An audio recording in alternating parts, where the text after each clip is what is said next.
Écoutez bien, parce que c'est le droit international tel qu'il s'applique aujourd'hui, tel qu'il a été approuvé par la communauté des nations. Aucun État, ni groupe d'États, n'a le droit d'intervenir directement ou indirectement, pour quelque raison que ce soit, dans les affaires intérieures ou extérieures d'un autre État.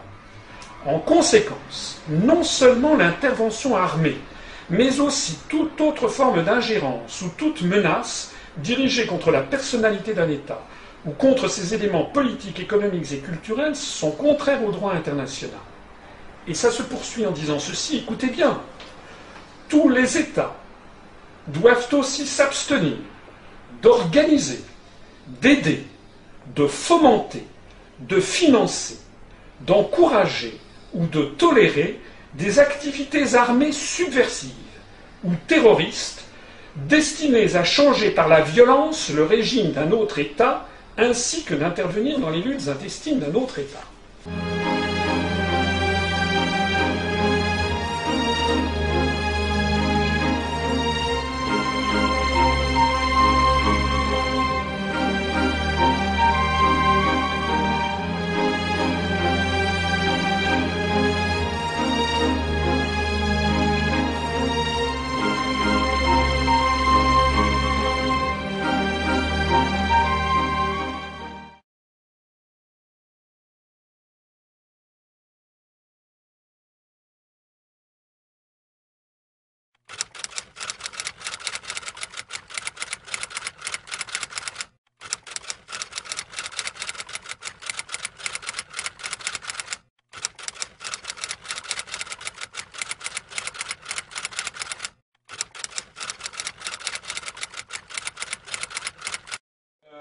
Pour revenir très rapidement sur la Syrie, justement, j'imagine bien que votre position va à l'encontre de la position actuelle du gouvernement. Quelles sont les solutions que vous préconiseriez aujourd'hui?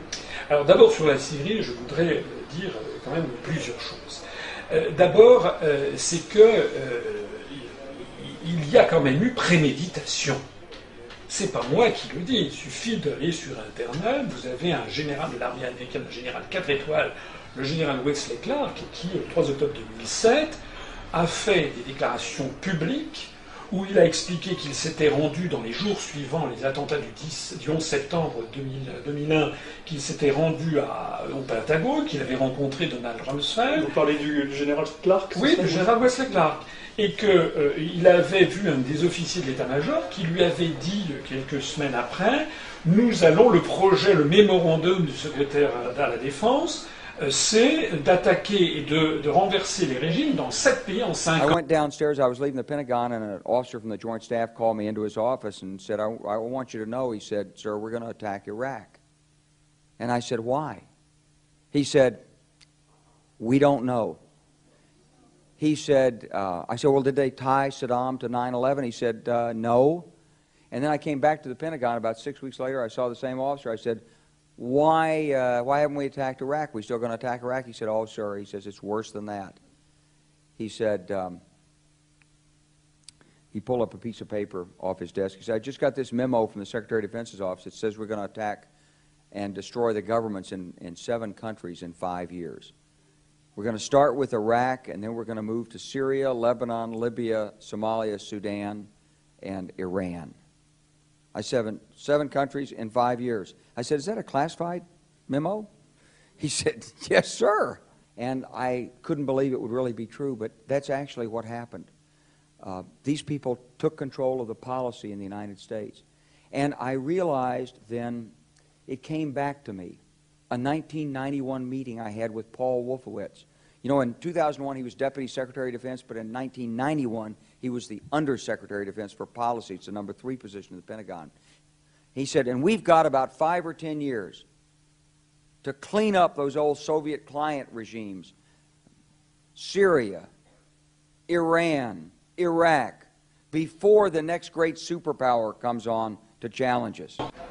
Il avait cité nommément 7 pays qui étaient l'Irak, la Syrie, le Liban, la Libye, le Soudan, la Somalie et l'Iran. Alors, force est de constater que c'est pas moi qui le dis, hein. C'est un général qui a un grand, assez prestigieux dans l'armée américaine, qui est un jeune général retraité, qui n'est pas du tout revenu sur ses déclarations. Force est de constater que l'Irak, la Somalie, le Soudan et la Libye, j'allais dire, ils sont passés. Et ils restent sur la liste, le Liban, la Syrie et l'Iran. La première chose, c'est qu'il y a quand même des éléments d'appréciation. La deuxième chose sur laquelle je voudrais insister, c'est que quand on parle de ces interventions en Syrie, on ne parle pas du tout des conséquences. Les conséquences, d'abord des conséquences financières. Je rappelle que lorsque la France est intervenue en Libye, le coût pour le budget de l'État était de 300 millions d'euros. Ça a siphonné plus de la moitié des crédits d'intervention sur une année. Bon. Au même moment qu'en France, on est en train de fermer des maternités, on est en train de fermer des commissariats de police, on est en train de fermer, de remplacer un fonctionnaire sur deux partant à la retraite, ce qui désorganise complètement des services, notamment dans les préfectures. Parce qu'il faut gagner à tout prix 1 million d'euros par-ci, 2 millions d'euros par-là, on a affaire à quelqu'un, le président de la République, qui est prêt à dépenser des centaines de millions d'euros pour aller porter la guerre en Syrie, alors que l'écrasante majorité des Français n'est pas d'accord. Ça, c'est une des premières conséquences. Et une deuxième conséquence dont on parle finalement relativement peu, c'est qu'on a vu ce qui s'est passé en Irak. En Irak, il y a eu un faux. Il y a eu le fameux débat, vous savez, en février 2003 au Conseil de sécurité des Nations Unies, où Colin Powell a présenté ce qu'on paraît-il des preuves comme quoi Saddam Hussein détenait des armes de destruction massive. On a su quelques mois après que tout ça était faux. D'ailleurs, il y a eu une invasion, on n'a jamais trouvé la moindre arme de destruction massive. Mais ce que l'on oublie de rappeler, c'est que selon des études très sérieuses, publiées dans des journaux médicaux comme The Lancet, et par des très grands journaux médicaux français, il y a eu, entre 2003 et 2010, entre les estimations basses, c'est 400 000, les estimations hautes, c'est 1 033 000 morts civils en Irak avec cette affaire. En gros, on peut tabler sur peut-être 700 à 800 000 morts civils en Irak du fait du déclenchement de cette guerre. Je ne dis pas que c'est uniquement les Américains et la coalition qui les avaient réunis autour d'eux qui ont commis ces forfaits. Ils ont provoqué une guerre civile qui elle-même a engendré des carnages. Vous ne comptez pas les victimes de l'embargo précédant l'invasion? Non, je ne compte que ce conflit. Donc, on a affaire à des gens qui s'apprêtent allègrement à faire des centaines de milliers de morts. Donc, lorsqu'on voit le gouvernement américain, le gouvernement français, mettre en avant le fait qu'il y aurait eu 1400 morts par des attaques chimiques, ce qui est totalement sujet à caution par ailleurs, il faut bien voir qu'il propose un système qui risque de provoquer 100 fois plus de morts, ou 500, ou 600, ou 800 fois plus de morts que ce qu'ils prétendent dénoncer. Donc ça, c'est le deuxième élément. Et puis, il y a un élément qui m'est très cher, sur lequel je voudrais un petit peu insister, parce que justement, il fait ressortir à quel point la position russe actuelle est une position responsable et à quel point la position française est une position irresponsable, l'américaine. C'est la question du droit. On présente dans les journaux, en gros, l'affaire comme si c'était une guerre de gangs. Comme s'il y avait le gang X, le gang Y et le gang Z. Donc il y avait les Occidentaux qui reprochent à la Syrie d'avoir gazé des populations, et puis chez les rebelles, et donc ce qui serait légitime, etc. C'est un peu comme si on disait, bah, tiens, dans telle ou telle ville, il y a un gang qui fait du trafic de drogue, qui a été doublé par un autre gang, est-ce que c'est légitime qu'il y ait une mesure de rétorsion? Mais c'est pas comme ça que ça se passe dans les pays civilisés. Dans les pays civilisés, s'il y a une guerre de gang, qu'est-ce qu'il faut faire? Il faut faire intervenir la police et la justice. Il y a quand même un grand problème. Alors c'est le retour à la loi de la jungle. Il y a un grand principe, c'est nul n'a le droit de se faire justice soi-même. Alors, appliquons cela au droit international. Ce que propose M. Obama ou M. Hollande est quelque chose qui est contraire à la loi internationale. Il y a une loi internationale qui est fixée, c'est le droit, ce qu'on appelle le droit international, qui a été fixé notamment par la Charte des Nations Unies. Article 2, alinéa 7, qui précise qu'il n'y a aucune possibilité de faire de l'ingérence dans les États étrangers et que toutes les interventions militaires sont sujettes au chapitre 7 de la Charte. C'est le Conseil de sécurité qui a le monopole, dans le droit international d'après la Seconde Guerre mondiale, de dire si oui ou non il faut déclencher une armée. Bon, j'insiste sur quelque chose qui est extraordinairement important aussi, toujours dans le droit international. C'est une résolution qui a été approuvée par l'Assemblée générale des Nations unies en 1970, je crois que c'était le 24 octobre 1970, qui est la résolution 2625. Si vous me le permettez, je voudrais vous lire le passage de cette résolution qui a été adoptée donc le 24 octobre 1970. Écoutez bien. Écoutez bien parce que c'est le droit international tel qu'il s'applique aujourd'hui, tel qu'il a été approuvé par la communauté des nations. Aucun État, ni groupe d'États, n'a le droit d'intervenir directement ou indirectement pour quelque raison que ce soit dans les affaires intérieures ou extérieures d'un autre État. En conséquence, non seulement l'intervention armée, mais aussi toute autre forme d'ingérence ou toute menace dirigée contre la personnalité d'un État ou contre ses éléments politiques, économiques et culturels sont contraires au droit international.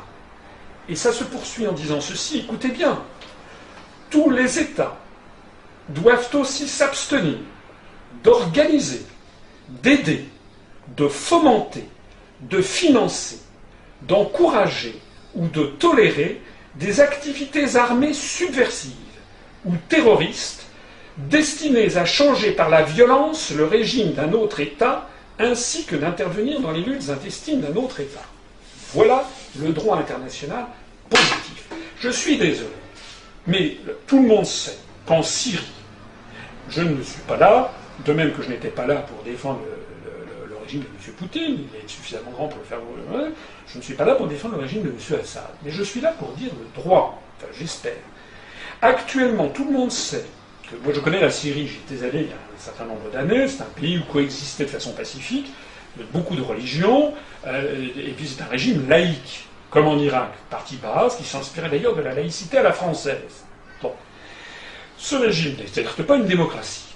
Mais qu'est-ce qu'on est en train de présenter à la place? On est en train de voir que les États-Unis, c'est un secret de polichinelle, par l'intermédiaire de l'Arabie Saoudite ou du Qatar, ont financé directement, pour des motifs de grande géopolitique, notamment des motifs sans doute de passage de gazoducs qui feraient rallier l'Europe, qui feraient contourner la Russie, enfin je n'entre pas dans ces détails qui sont très importants, on est en train on a par l'intermédiaire de ces États qui sont des marionnettes dans la main de Washington, qui tombent exactement sous le coup de cette résolution de 1625, qui ont fomenté, financé des armées pour déstabiliser un État. Voilà.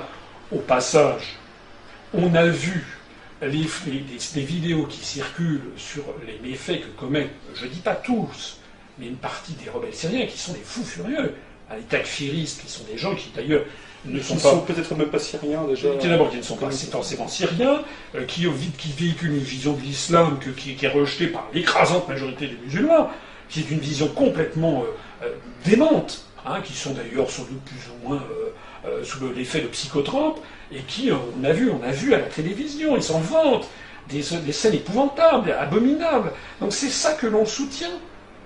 Donc voilà. Alors, quand on a affaire à ça, moi, face à ça, j'observe que, là on va dire que je suis trop favorable à M. Poutine, mais ce que j'observe, c'est que M. Poutine et M. Lavrov, son ministre des Affaires étrangères, ont essayé de faire prévaloir le droit. Et quand ils viennent de sortir cette proposition, on voit qu'ils essayent une recherche l'accalmie. C'est exactement ce que réclame la Charte. Alors que les États-Unis d'Amérique et la France ont rejeté toutes les formes de droit, ont incriminé, on dit c'est le régime d'Assad sur cette affaire de bombardement des populations, alors même que les experts de l'ONU, il y a 15 jours, pour, paraît-il, cultiver les tissus humains gazés pour faire... Il paraît techniquement, il faut au moins 15 jours. Les États-Unis avaient déjà leurs preuves. Ça rappelle malheureusement toutes les attaques sous faux drapeau bien connues que nous assènent les États-Unis depuis le début du XIXe siècle. Bon. Et donc on a affaire à des gens, des entités, la France, qui piétinent le droit international. Alors je sais bien que certains diront... Oui, mais le Conseil de sécurité, il va y avoir un blocage, donc il faut surmonter le blocage. Ça, c'est la théorie du droit d'ingérence de M. Kouchner. Oui, sauf que quand on viole le droit d'ingérence, ça veut dire qu'on revient à la loi de la jungle. Et que le remède est pire que le mal. Parce que là, il y a peut-être 1400 morts, on ne sait pas d'ailleurs, sans doute le chiffre est-il très exagéré, et on ne sait pas du tout qui est à l'origine, mais je rappelle ce qui s'est passé en Irak. Et puis tout ça, c'est la loi du flux fort. Si un jour... les États-Unis étaient très affaiblis, Est-ce qu'on trouverait normal que la Chine, par exemple, dise tiens, on va aller pilonner Washington parce qu'il y a à Guantanamo des gens qui sont sans procès depuis 10 ans, c'est un viol du droit de l'homme. Ah ben oui, à ce moment-là, c'est en fait la loi du plus fort. Il y a une profonde sagesse au droit international, et je suis désolé de le dire, la France a failli à sa mission. La France doit être le porte-parole du droit international, le porte-parole de la sagesse. C'est ce que sous De Gaulle on faisait. C'est d'ailleurs ce qui avait permis à la France, justement parce qu'elle était indépendante, de permettre en 1968 d'accueillir les négociations entre les États-Unis, le gouvernement du Nord-Vietnam et les Viet Cong, et de parvenir aux accords de paix de Paris de 1973. Maintenant, c'est tout à fait hors de question qu'il en soit ainsi.